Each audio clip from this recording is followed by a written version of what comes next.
Time to spit out that gum because you're stopping off at the card pool. I'm your host, Stu Galetta. And I'm Kyle Robertson. And today we are continuing our swim through Judgment.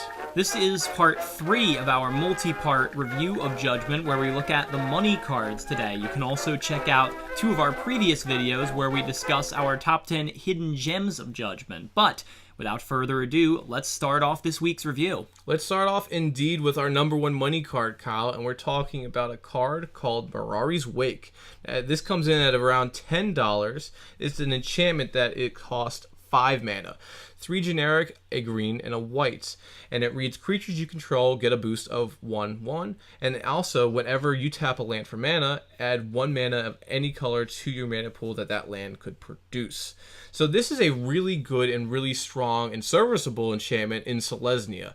It makes it so that you can go ahead and boost your mana pretty early in the game, actually. Most of the cards that do that are very costly.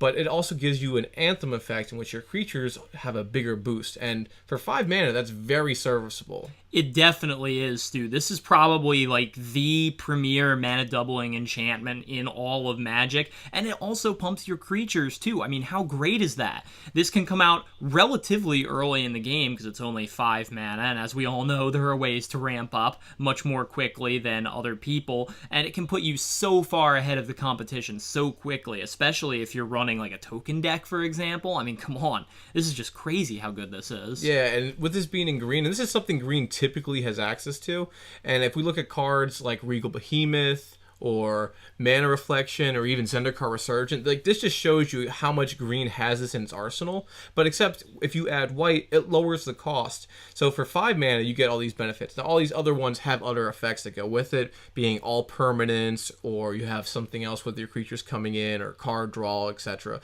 But it's really, really good. But other colors also have access to this as well. Like in black, you have a card called Crypt Gas, or, I mean, any deck can inherently do it, honestly, with like Doubling's Cube or even Caged Sun. So this is a really strong card. Yeah, it is absolutely true, Stu, but I think this is the really, but just like I said, best one that just blanket doubles your mana. And additionally, like I said, pumps your creatures. So having both of those things for only 5 mana is just super, super good. But having said that, let's move on to another card that's really good, but in a much more understated kind of way, I think. Number 2 on our list is a card called Solitary Confinement. This is $9 a copy. It's a white enchantment that costs 3, 2 colorless, and 1 white. At the beginning of your upkeep, sacrifice Solitary Confinement unless you discard a card from your hand. You skip your draw step. You can't be the target of spells or abilities and prevent all damage that would be dealt to you. Now, this is a very strong enchantment that also has a very strong drawback to come with it, namely that you skip your draw phase and you have to discard a card every one of your turns when it's active, but I would like to say this can be overcome, and we'll get to that a little bit later, but just consider this card without those things for starters. This makes you virtually untouchable. It can pair with things like Greater Auramancy or Avacyn Angel of Hope very, very well to make for near complete invulnerability for you, in that you just can't be targeted and dealt damage to or really hurt in any way at all. This plays really, really well with Monarch type cards and also some black cards like Phyrexian Arena, for example, and a commander that I always have in mind with when thinking about this card is Queen Marchesa. I've actually played these two together, and it's quite strong, that interaction. Yeah, I hate playing against you with this. Every time you've played this on me, it's just, not fun. Right, because inherently, either of these cards, especially Monarch cards, you're drawing one if you're the Monarch to make up for the fact that you're losing 1 per turn with Solitary Confinement, and you still can't be dealt damage on top of it, so no one's taking that Monarch away from you. Now, there are ways to get around these things, obviously, there always are, but it's just such a strong interaction that I really had to talk about it. Oh, totally, but there's even other cards that do this too, like we have things like Skull Clamp, Mentor the Meek, and even Land Tax. So even though you may not be drawing a card, you'll still have a way to get an arsenal into your hand. So that this drawback, pretty much like you said, Kyle, is just not any more drawback. Yeah, You're just moving forward. Land tax especially, that is a really nice one. And I've never been too high on land tax, but right now I'm like, oh yeah, I could definitely go for that. I like the pun. I've never been high on land tax. I like the low land tax. This way I always have more money.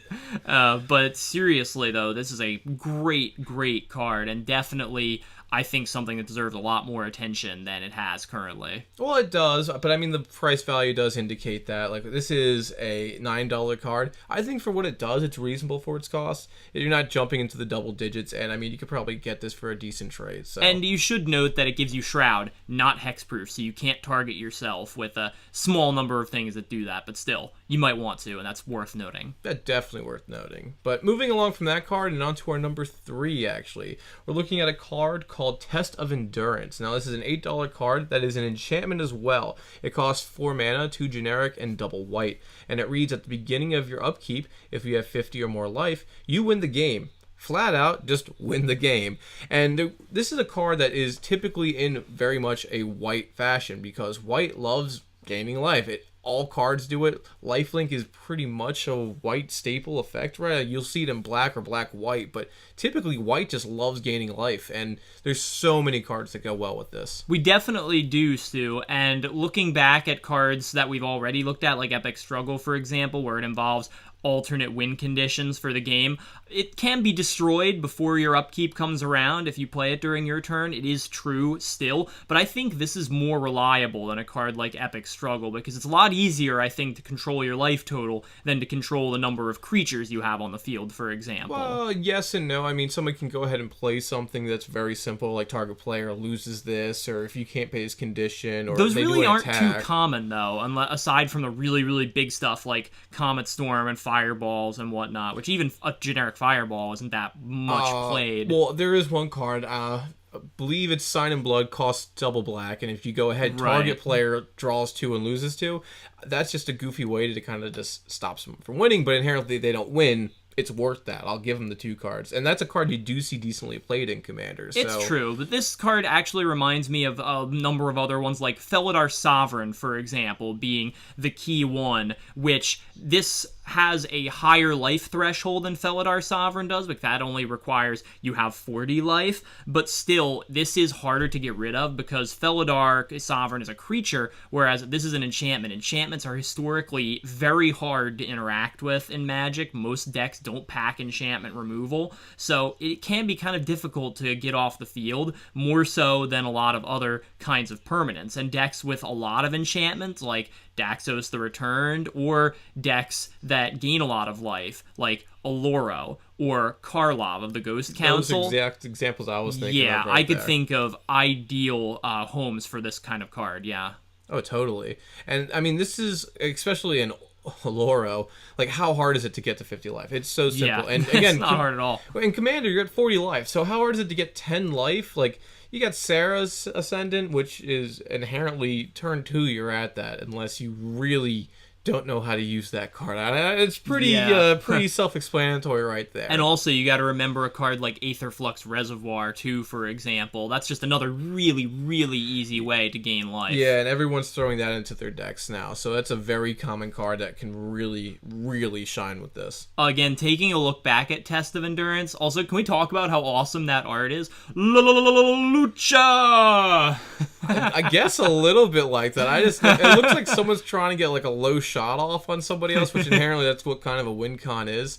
It's kind of, you're really just quickly nut shotting them to be like, well, yeah, you're down right now, and that's enough for me to win. All right, well, let's move on from this one to yet another white card, actually. At our number 4, we have a card called Battle Screech. This is a $7 card, and it's a sorcery. Costs 2 colorless and double white. And for that cost, you put 2 1/1 white bird tokens with flying into play. However, the card also has flashback. You tap 3 untapped white creatures you control to cast this card from your graveyard for that flashback cost. Now, this card is one of the best flashback spells / token creators just for the base rate that it gives alone. Let's take a look at making 2 flying tokens for 4 mana, 2 1/1 flying tokens for 4 mana. That's not all that great. Right. But if you just have another creature out there, all you need is one more to make this work. And you tap all 3 of them to replay this again immediately. Now we're talking 4 1/1s with flying for 4 mana. That's actually pretty darn good. And things like Lingering Souls can't even match that kind of power. So that is just a great, great rate. And like I said, I think for that rate alone, this is one of the better token creators out there. That's a fair comparison with Lingering Souls. And yeah, you are right. Inherently, it is 4 creatures for 4, but I like my creatures coming into play untapped. Inherently, if you do that in the same turn, you went from having 5 potential creatures on the board to that can block or interact with the game somehow to just 2. I wouldn't say it's a steep cost because it doesn't cost mana for it, but you're not getting the potential value you could out of it. Now, again, I don't think this is truly a commander card because it's inherently one shot, especially if you're trying to do the Kyle play of getting all 4 out at once. It's not something advantageous for me personally, but if it needs a quick, I don't know, army on the field, it is sorcery speed. You could have bells and whistles to make it get instant speed, but it's not for me. It's not my cup of tea. No, there are better cards for us commander players out there that are just way more ridiculous than the modestly good rate this card provides. But hey, this works with Bird Tribal too, and one day that's going to be a thing, and one day this is going to be like the best card ever. You mark my words. Well, it's gonna Bird happen. is the word, Kyle, and that's enough that we're going to talk about that. We're going to go on to number 5, actually, and this is a very unique kind of card. It is called Cunning Wish, and it's coming at the price of $6. And it's an instant for 3 mana that has 2 generic and a blue. Choose an instant card from... Wow, I can't read. Choose an instant card you own from outside the game. Reveal that card and put it into your hand. Remove Cunning Wish from the game. So this is a wish card, and there's a whole cycle of wish cards, and it pretty much makes it so that you have an extra kind of armory outside the game, which is decent. Now, this has been since errated so that it doesn't just get any card that's not in the game, because that'd be really powerful, and that's how it was at first. Getting things back from exile, yeah, that would be pretty good. Well, inherently, so they made it so like that counts as a zone. Also, anything that's outside the game has to be in your sideboard, so you can't just be like, hey, John, I need this card. I'm going to lose. Right. Can I borrow it for a second? And then you'll be like, yeah, just give it back. And so literally you just, oh, now I'm fine. You now have parameters. You can still use this card. It's not as good as it used to be, but it works. And it is serviceable for how it gets stuff done. Yeah, like you said, Stu, this just affects sideboard cards now, makes it not quite as good. That said, pulling any instant out that you may have in your toolbox to be able to deal with some threat that's out there at instant speed, that's pretty good, and especially when you don't have to waste space in your deck to deal with it. I could see cards like this being really good in like Modern and Legacy, for example, where you never really know what kind of deck you're going to be playing against at any given time, and you want access to your sideboard cards without actually having to sideboard. Yeah, that said, sometimes it can also be a waste. It's filler the card, more or less. Like, instead of making it so it's just a random draw spell to make it so you can get to an answer quicker, if you aren't sure what the answer is, this can be it. So, it's fair, it's goofy.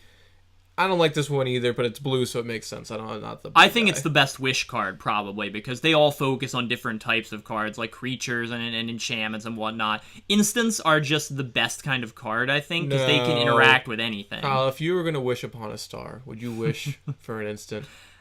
See, maybe not in that case, but if I'm playing the game of Magic, I love having answers to anything that another player can throw at me, and especially at instant speed, that's just way too good. See, I would wish for a win con, because I'm sensible. It could be. Hey, it could be. You never know what you're going to get with this Well, those card. could be artifacts or enchantments, so inherently those could be better, even a creature, possibly. So I can see your point, but I will raise you no points, Kyle.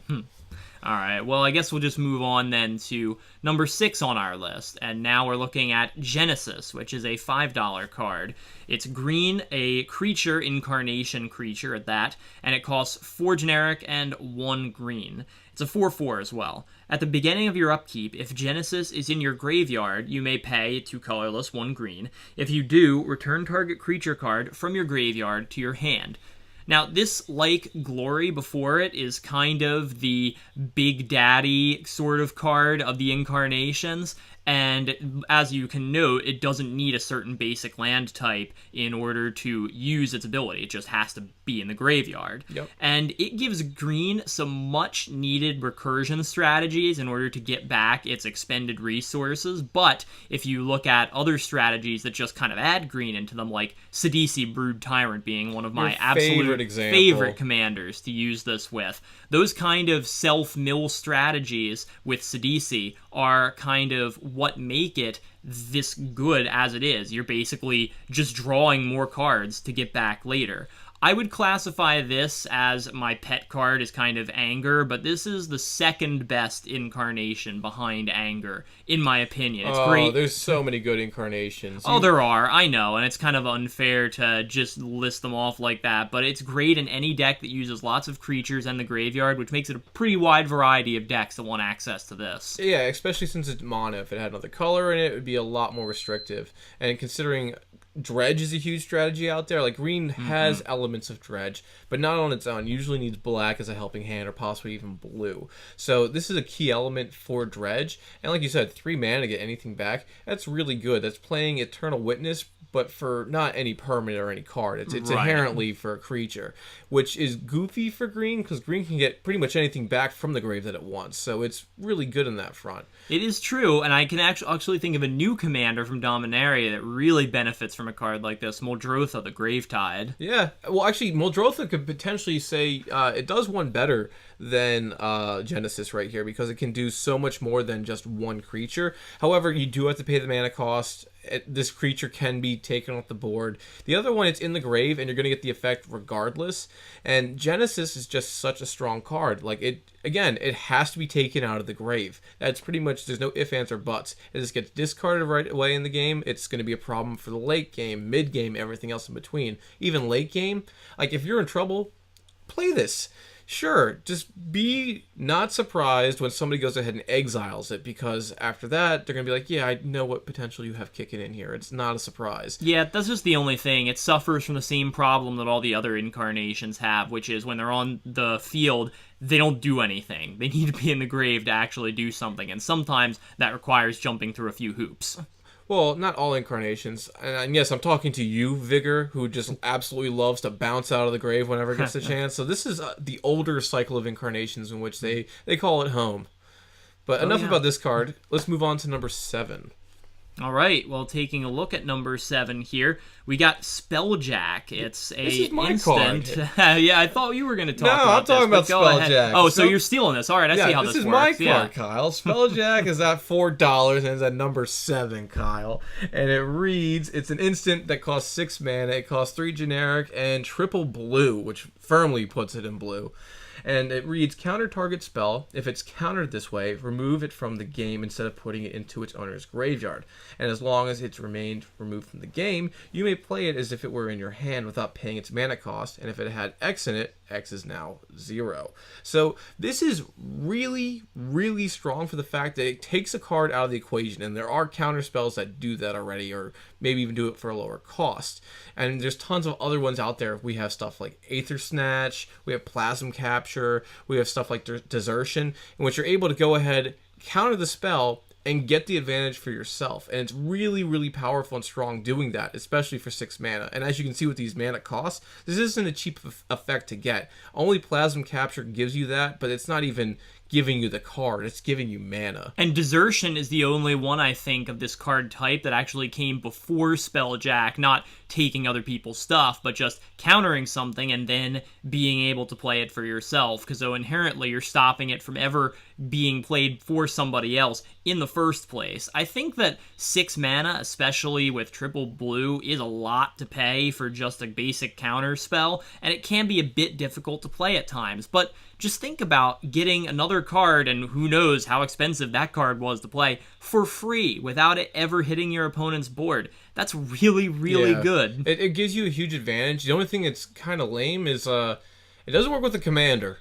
Like, no. I would love to be able to steal someone's commander from it, and you can't, because they're just going to put it back in the command zone. Like, once it moves from one zone to another, they're going to be like, no, I'm going to move you back to square one, and you don't get that effect. They get the counterspell, sure, but they don't get anything else off of it. Yeah, see, Desertion actually would work for that, but Spelljack does not, even though Spelljack costs a little more mana. But hey, it's still a pretty good option, and if you're playing the kind of deck where you want to play other people's cards, you should seriously consider Spelljack, because it may be old, but it's still really good. It's a huge archetype, so you can definitely find home in this in Magic. Definitely. Well, now you're on number 8, Kyle, Yes, so you I take am. this one away. Well, looking at number 8 here, we have another Wish card, actually, and this is Living Wish, the green one, and it costs $3.50. It also costs to play 2 mana, 1 colorless and 1 green, and it's a sorcery this time.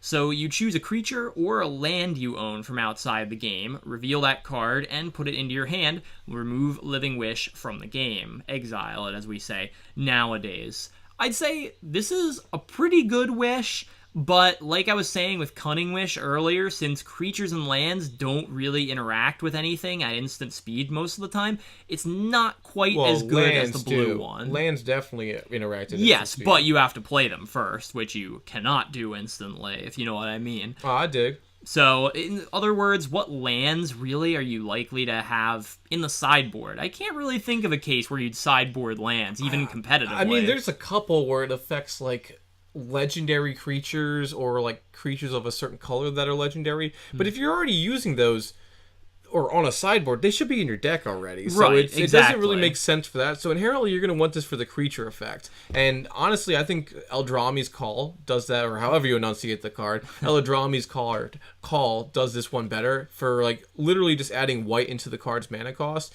You get the tutor for a creature to your hand. And inherently, this is what this card is doing. It makes it so less flat out, 2 mana, give me this, I need it now. It's just a creature that isn't in your deck. So there's a handful of creatures that usually don't make it to my main board because, like, they're a little too niche or they're gimmicky or they just can't be utilized the entire time. And the one I'm always torn about is a card called, like, Rift Sweeper, which inherently you get the ability to get a card that is actually exiled, which is the thing that you're always trying to get back, Kyle. Anything that Swords to Plowshares, anything that's Path to Exile, usually it's gone and there's not much ways to get it back unless it has it stapled onto it. Rift Sweeper is usually the only end-all be-all to that. That is true. I don't really have too much more to add because we talked over the pros and cons of the Wish cards a lot already, but I think just my last word on it is that, like I said, it's a pretty good Wish, but not the best one in my opinion, especially because it's also only a sorcery itself. You just love to hate green as much as you possibly can, Kyle. That is not true. I appreciate sort green of true. for It's everything that it can do. Except what it actually does. Well, speaking of which, that actually goes to our next card quite nicely. This is a green card that I absolutely love. Well, I'm taking it because it's stuck in my pie house.